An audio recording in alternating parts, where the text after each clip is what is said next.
Díobh Agat Duine and welcome to the Embassy of Ireland Christmas celebration. I'm joined here tonight by Nathan and Grace, my two little helpers, and I want to welcome you all to this online event. I know it's been difficult in 2021 and again we couldn't meet in person to celebrate Christmas together, but we have the next best thing, which is an online celebration. And this year we're going to bring you a very, very exciting programme. There's 2 short films made in Ireland about Christmas, and there's also a story by Róisín Murphy, a story for all the family at Christmas time. And at the end, played by my beautiful wife Michelle, there'll be some Christmas carols on the piano, along with some of your pictures that you've sent in about how you celebrate Christmas here in Hungary. So I want to wish everyone in the Irish community here in Hungary a very Merry Christmas, Nuluk Shunadív, and a happy and healthy New Year. What do we say, guys? Merry Christmas, everyone! Merry Christmas, everyone. Take care. Bye-bye.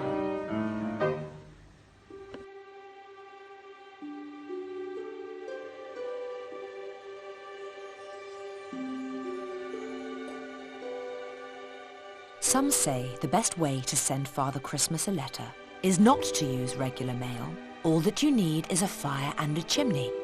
Wait, let's explain with a strange festive tale.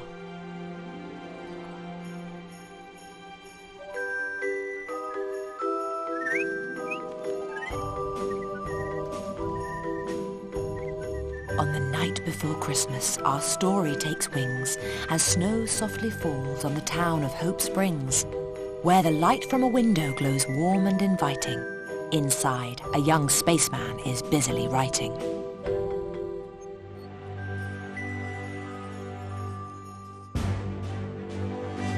At last, with his letter to Santa complete, Cadet Henry Franklin ran out to the street to make sure his house would be seen from the sky, in case Father Christmas forgot to drop by.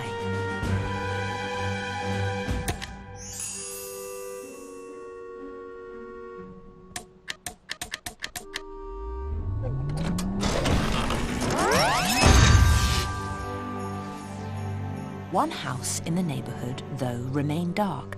No candle, no light, not so much as a spark. A gloomy old residence, spoiling the view. Oh no, figured Henry, this just wouldn't do.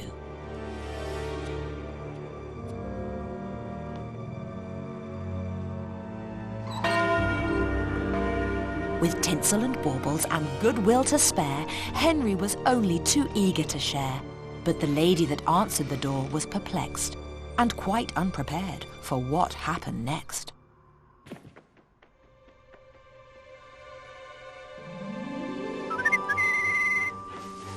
There in the room stood Henry, delighted, ready to help, though he'd not been invited. And so he began to dispense Christmas cheer, until the old girl made her feelings quite clear.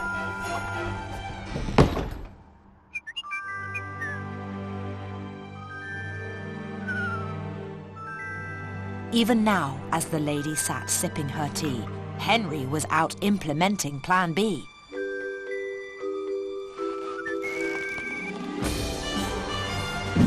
From above came a deafening hullabaloo as 2 festive callers descended the flue.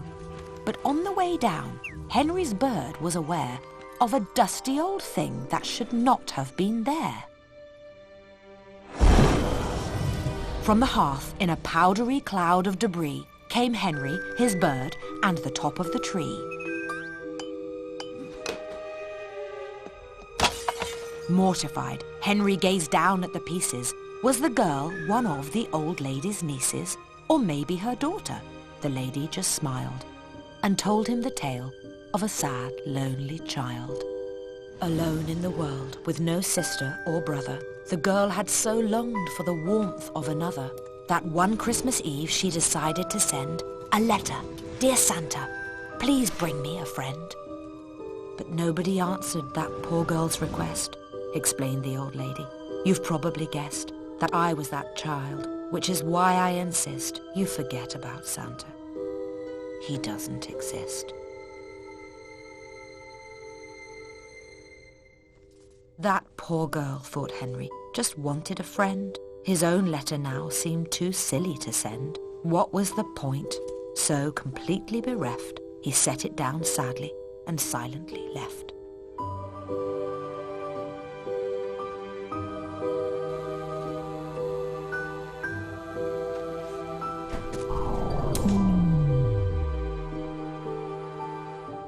Inside the mansion, already regretting her words to the boy, the old lady sat fretting. But what was this curious, frantic display? What was this pesky bird trying to say?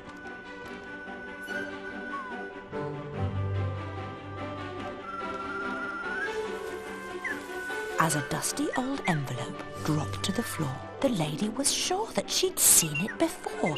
It must have been stuck there unsent all these years, she thought, and it almost reduced her to tears. And so, for the first time since that fateful night, the fire in the grate was once more set alight, all thanks to a bird who now cleverly reckoned that one letter ought to be joined by a second. Rising up through the chimney, entwining and spinning, 2 letters caught fire, 2 wishes beginning their journey toward the North Pole on that night, wreathed in a glittering, magical light.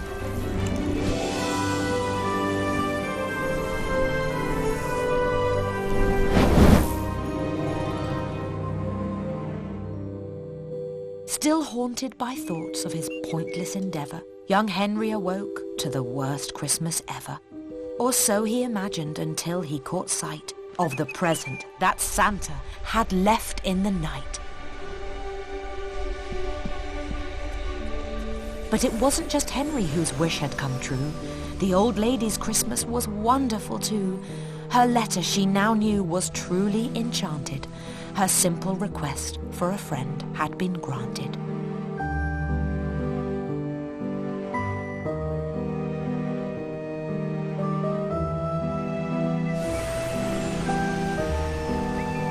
You better believe that it's never too late. Wishes come true, and they're well worth the wait. Hope springs eternal, of that there's no doubt. Message received, Santa. Over and out.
Everybody, thank you all so much for joining me today as I tell you a special wintertime story. My name's Róisín, and if any of you are familiar with the types of stories I tell, you'll know that I love to tell traditional stories from all over the world, and that's exactly what I have for you today. So snuggle down there and get yourself a nice cup of hot chocolate and maybe a treat or two if you're allowed, and listen to me as I bring you back in time to a very special story that has been passed down through the generations. Many, many years ago, in a land not too far away called Scandinavia, there lived an old couple named Ivan and Marie. And Ivan and Marie were very, very happy together. They loved each other so much and they had lived a long and happy life.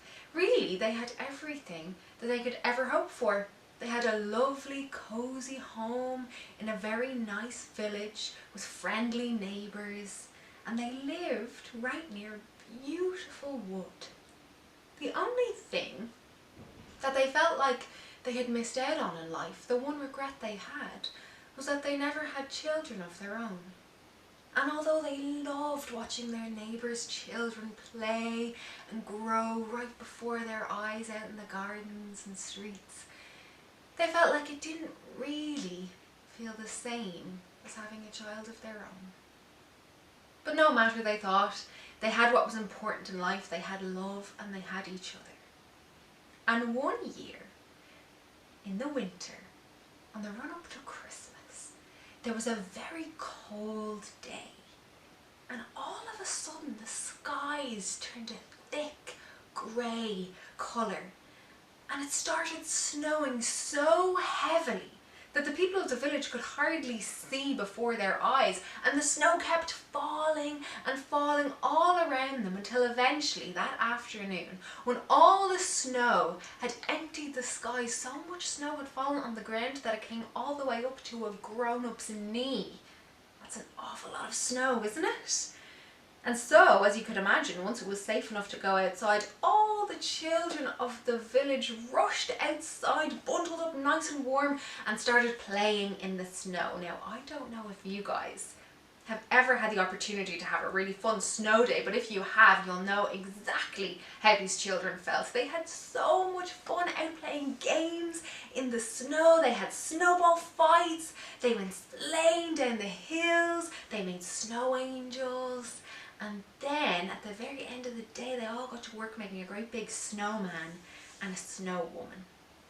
And they rolled up big balls of snow for the body and the head, and they wrapped in a lovely scarf and a woolly gloves and a hat. And a lovely carrot for the nose, just like I'm sure you guys might do as well if we're lucky enough to get snow this year. And all the while, Ivan and Marie sat inside by the window, wrapped up nice and warm with steaming cups of tea, watching the children play outside. When all of a sudden Ivan had a great idea, and he turned to Marie and he said, "You know what we should do?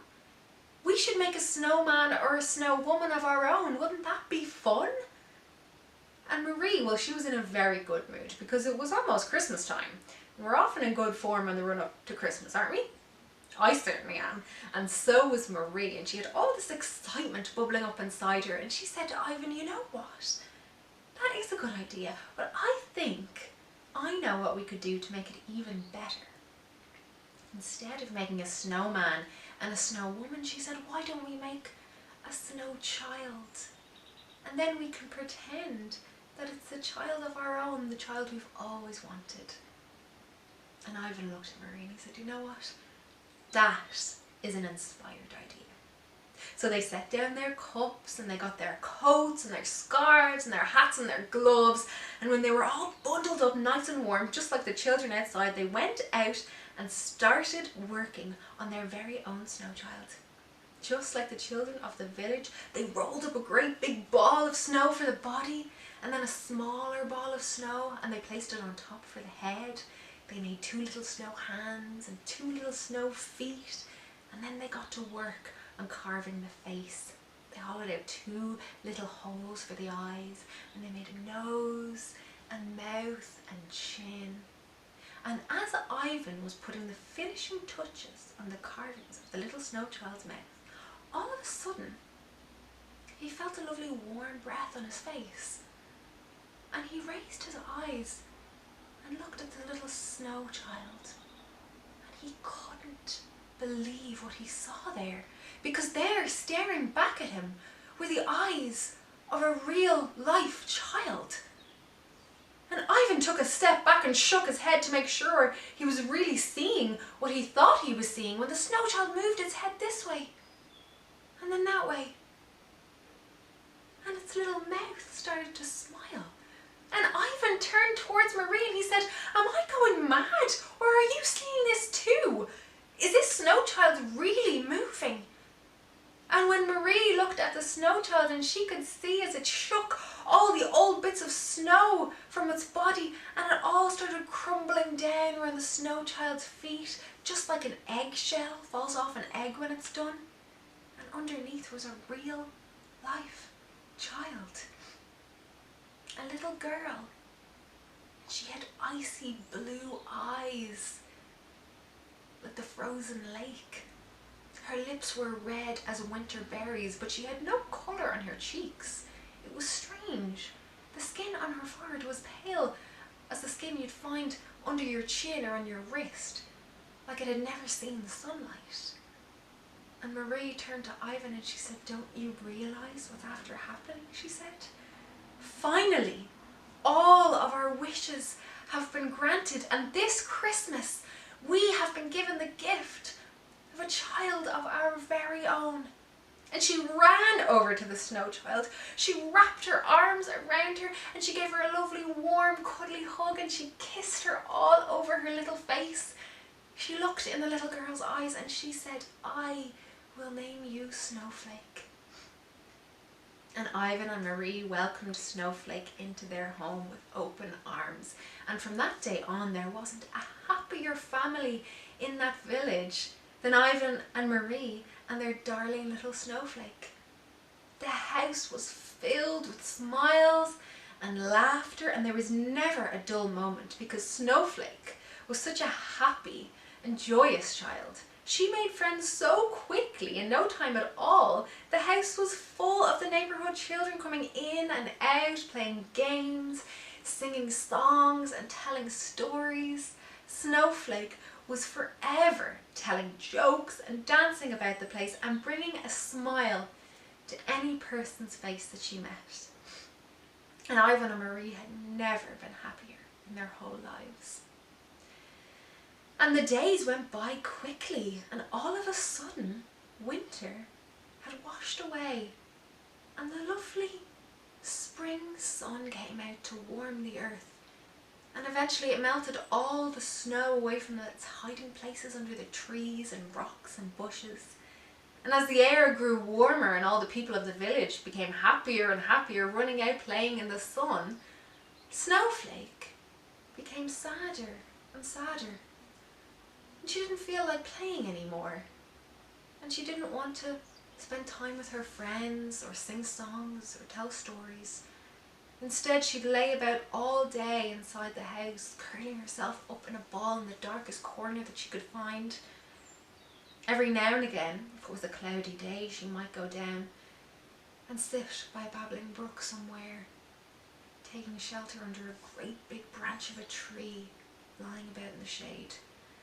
But more often than not, she stayed in bed or curled up in her favourite armchair. And nobody knew what was wrong with her. And Ivan and Marie became very, very worried because she seemed so sad. And one day, Marie said to her, "What's the matter? Are you upset? Is it your friends?" she said. "Have they been unkind to you?" And Snowflake said, "No, it's not that. I'm well, Mother." But she wasn't well. And Marie knew that, but she didn't know how she could help her. And one day, over a weekend, towards the end of spring, a great big storm broke out. And a wild gale went bursting through the village and blew all the lovely new leaves that had been budding off the trees, and the branches were bare again. And the whole earth turned white with hail. It became very cold, and everybody poured back into their houses to sit by the fire. And as everyone else became very disgruntled and upset by the awful cold weather, Snowflake became happy, just like her old self again, singing, dancing, skipping about the place. And Ivan and Marie were overjoyed to finally have their very own Snowflake back again, happy as ever she was. But once the storm passed and the sun came back, poor Snowflake became very sad and despondent again. And just like before, she didn't feel like spending time with her friends or go out playing or singing songs or dancing. Instead, she'd lay about all day. And eventually, as time kept ticking by, midsummer came about. And I don't know if you guys know what midsummer is, but it's basically exactly what it sounds like, the middle of summer, when the sun is highest in the sky and the days are at their longest. And this was a very special time of year for the people of that village. And they always had a great big festival, the most splendid festival of the whole year. And as tradition would have it, all the children would wear garlands in their hair, and they'd run into the woods and sing songs and tell stories all day long until the sun went down. And so all the children called to Snowflake's house that morning on their way to the woods, and they said, would Snowflake like to come and join us in the festivities for midsummer? And as you can imagine, Snowflake, well, she really didn't feel much like having fun or going to a party or spending time with her friends at all. But Marie thought, well, nothing else has worked. Nothing has been able to make Snowflake happy again, and maybe, just maybe, spending time with her friends might do the trick. And so she turned to Snowflake and she said, maybe it would be good for you to spend time with your friends. You can forget all about your worries and just have fun and remember what it's like to be a child. And Snowflake looked at her and she said, well, okay, Mother, if you think it will help. And Marie was happy to hear that Snowflake wanted to do something, and so she said, go and have fun with your friends. And then she turned to the children of the village and she said, you dear children, make sure to take very extra special care of my Snowflake, because you know she is the light of my life. And they said, don't worry, we will. And with that they took Snowflake by the hand, and off they all went together, skipping merrily, laughing and dancing as they went into the woods. And when they got there, Snowflake did exactly what all the other children did. They gathered flowers and leaves to make daisy chains, and they wore garlands in their hair. They held hands and sang songs and danced about all afternoon long, until eventually, when the sun was about to go down that evening, they all got to work gathering branches and leaves and twigs, and they bundled them all together to make a great big bonfire, and they set it ablaze. Now, back in those days, they didn't realise that it's actually, I'm sure you guys know this, it can be quite dangerous, can't it? That's why you should never do anything like that without parents around. But they didn't know that back in those days. And so all the children stood in a line as the fire was lighting, and Snowflake stood at the very end. And the children turned to her and they said, run, Snowflake, as we do. And they all went running one by one after each other, jumping over the fire, laughing as they went. And when it came time for Snowflake to jump over the fire, all the children heard was a great big sigh and then a groan. And when they turned back, Snowflake was nowhere to be seen. And they thought that was very strange. She had been there just a moment ago.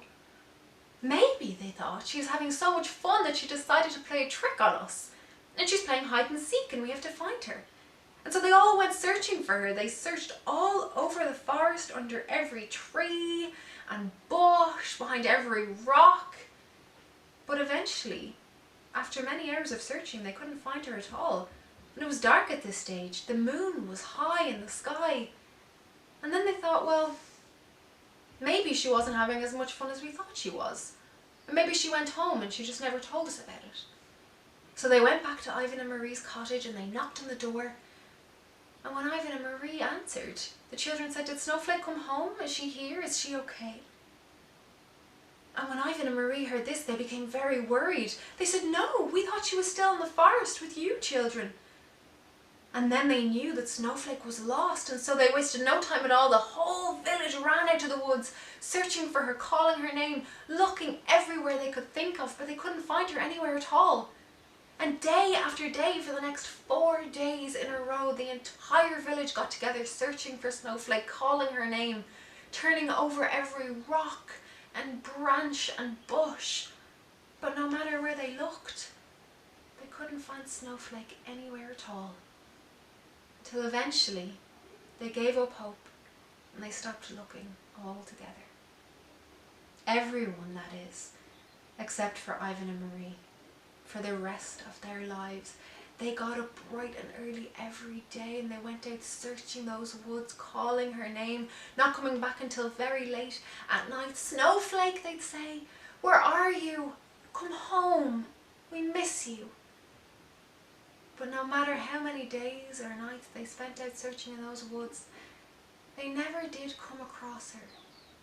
Only sometimes, when the wind was whistling high above them in the trees, they thought they heard her call. But it never was the voice of Snowflake. And eventually the people at the village figured out what had happened to Snowflake. The moment she had jumped over the flames and the hot fire had touched her skin, Snowflake had melted instantly. And a soft, warm haze rose up into the sky. And that was all that was left of her. Because after all, she was no ordinary child. Snowflake was made entirely of snow. But even still, to this day, the people who live in that village say that at winter time, when the snow is falling, the people who live there can feel her presence all around them, and their hearts are warmed by the memory of Snowflake. And that was the story of Snowflake, the very special snow child. I really hope you enjoyed that story, one of my personal favourite chilling Christmas tales. I hope you enjoyed it just as much as I do. Thank you so much for joining me today and listening to me as I recount my lovely story of Snowflake. I hope you all have a lovely Christmas and a very happy New Year. Thank you guys. Happy Christmas. Bye.